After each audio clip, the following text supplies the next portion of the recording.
Rasulullah Shallallahu Alaihi Wasallam diperkenankan berjumpa dengan Allah Subhanahu wa Ta'ala. Ketika itu, beliau tersungkur dengan bersujud kepada Allah.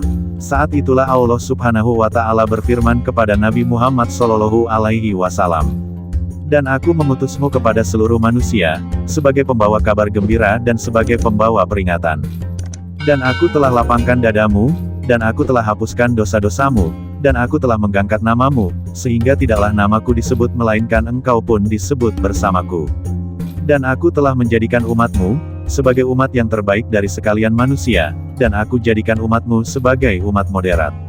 Dan aku jadikan umatmu sebagai umat yang pertama masuk ke dalam surga, dan yang terakhir lahir ke muka bumi, dan aku telah menjadikan umatmu tidak diperbolehkan jika mereka berkhutbah, hingga mereka bersaksi bahwa engkau adalah hamba-Ku dan utusan-Ku.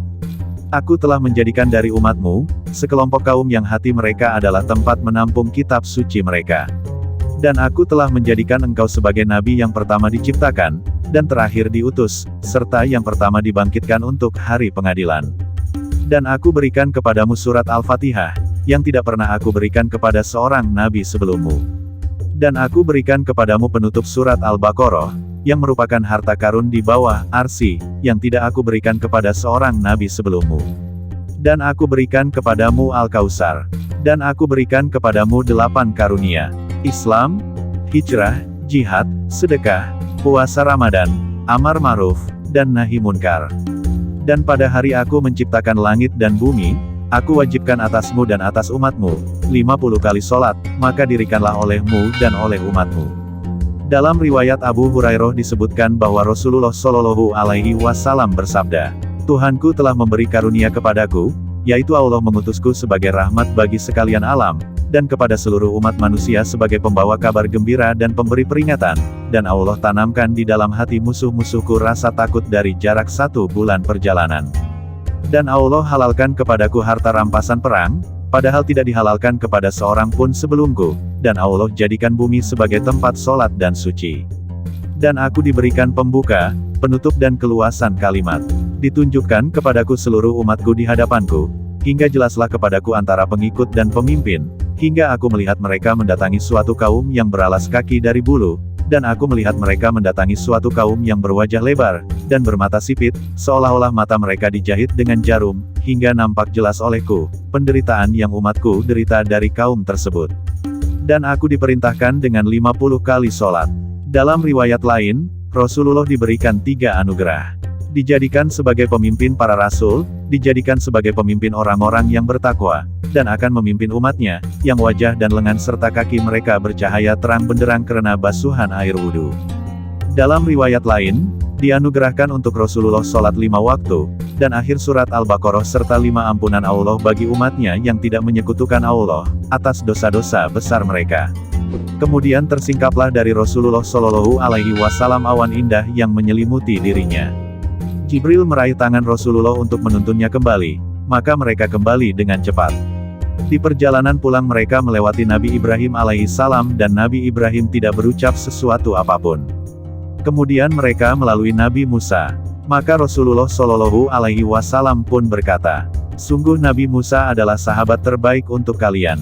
Nabi Musa berkata kepada Nabi Muhammad, "Apa yang engkau lakukan selama di perjalanan ini wahai Muhammad? Dan apa yang diwajibkan Tuhanmu kepadamu, dan kepada umatmu?" Nabi Muhammad Shallallahu Alaihi Wasallam menjawab, "Diwajibkan kepadaku dan umatku 50 kali sholat sehari semalam." Maka Nabi Musa berkata, "Kembalilah kepada Tuhanmu, dan mintalah keringanan untukmu dan untuk umatmu, karena sesungguhnya umatmu tidak akan mampu untuk menjalankan perintah itu. Sungguh aku lebih tahu terhadap manusia sebelummu, dan aku telah menguji Bani Israel, serta membujuk dan membimbing mereka dengan ketekunan dan ketelitianku, untuk menjalankan perintah Allah yang lebih ringan, dari apa yang diperintahkan Allah kepadamu dan umatmu, namun mereka tidak mampu menjalankannya, hingga mereka meninggalkannya. Dan sungguh umatmu lebih lemah badannya, fisiknya, hatinya, pandangannya serta pendengarannya." Nabi Shallallahu Alaihi Wasallam terdiam dan menoleh kepada Jibril, berharap bimbingannya. Malaikat Jibril pun memberi isyarat kepadanya, "Jika engkau berkenan, maka kembalilah dan mohonlah keringanan dari Tuhanmu." Maka Nabi Muhammad kembali dengan cepat hingga Nabi sampai kepada Sidratul Muntaha, maka awan itu kembali menyelimutinya dan Rasulullah bersujud kepada Allah Subhanahu wa Ta'ala. Kemudian Nabi berkata, "Wahai Tuhanku, ringankanlah untuk umatku karena mereka adalah umat yang paling lemah." Allah Subhanahu wa Ta'ala berkata, "Aku ringankan atas mereka 5. Kemudian awan itu tersingkap dan Nabi Muhammad kembali kepada Nabi Musa. Beliau berkata, "Telah dikurangkan untukku dan umatku 5. Maka Nabi Musa berkata, "Kembalilah kepada Tuhanmu dan mintalah keringanan lagi, karena sesungguhnya umatmu tidak akan mampu." Maka Rasulullah Shallallahu Alaihi Wasallam kembali meminta keringanan kepada Tuhannya, dan setiap kali Allah mengurangi 5. Nasihat Nabi Musa dan permohonan kepada Allah ini berlangsung berkali-kali, hingga tidak tersisa kecuali 5 waktu sholat, maka Allah berkata kepadanya, "Wahai Muhammad," Nabi Shallallahu Alaihi Wasallam menjawab, "Aku senantiasa memenuhi panggilanmu, wahai Tuhanku." Allah Subhanahu wa Ta'ala kemudian berfirman, "Itulah sholat yang 5 waktu sehari semalam, setiap sholat dihitung sebagai 10 sholat, sehingga semuanya genap 50. Tidaklah akan berubah ketentuanku dan tidaklah dihapus kitabku yang tertulis dalam ketentuanku. Barang siapa yang bertekad melakukan suatu kebaikan namun dia tidak jadi melakukannya, maka ditulis baginya 1 kebaikan, tetapi jika dia melakukannya maka ditulis baginya 10 kebaikan. Barang siapa yang bertekad melakukan suatu keburukan namun tidak jadi melakukannya maka tidak ditulis suatu apapun atasnya, dan apabila ia melakukannya maka ditulis baginya 1 keburukan."